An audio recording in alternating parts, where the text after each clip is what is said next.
is uniquely you need from me. Now, how did you transition from that low self worth? Because I did a lot of study on stage fright and performance anxiety when, in my speaking stuff and professional speaker training.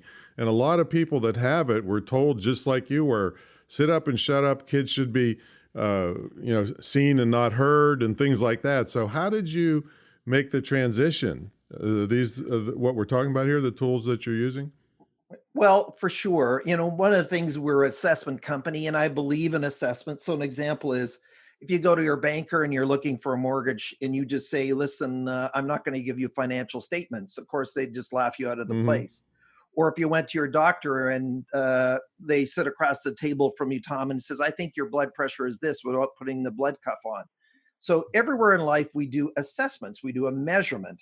And so we believe that assessments is a benchmarking tool to help us to develop. So we have 12 assessments, not just personality, but we have a self worth assessment or a confidence indicator, a values assessment, a leadership skills, learning styles, all these things, job fit.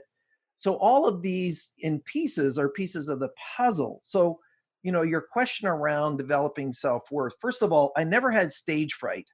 So I knew even when I was 16 years of age that I enjoyed speaking. Even when I was a teenager, I was asked to be MC of many of the banquets and events that were happening in our community. However, my self worth was low within communities with girls. I mean, Mm. I have not said this publicly for a long time, but in grade 12, I asked 20 people to the Beach Boys concert and I went alone. Oh, wow. So that was 20 girls. So they saw me coming, and I just had this internal insecurity of personhood. I wasn't good enough.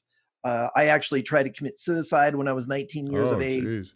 So we have these things that are under tow because we're not validated for who we are. Now, get me in front of an audience of 5,000 people, I have zero hesitation, zero nerves, absolutely none whatsoever.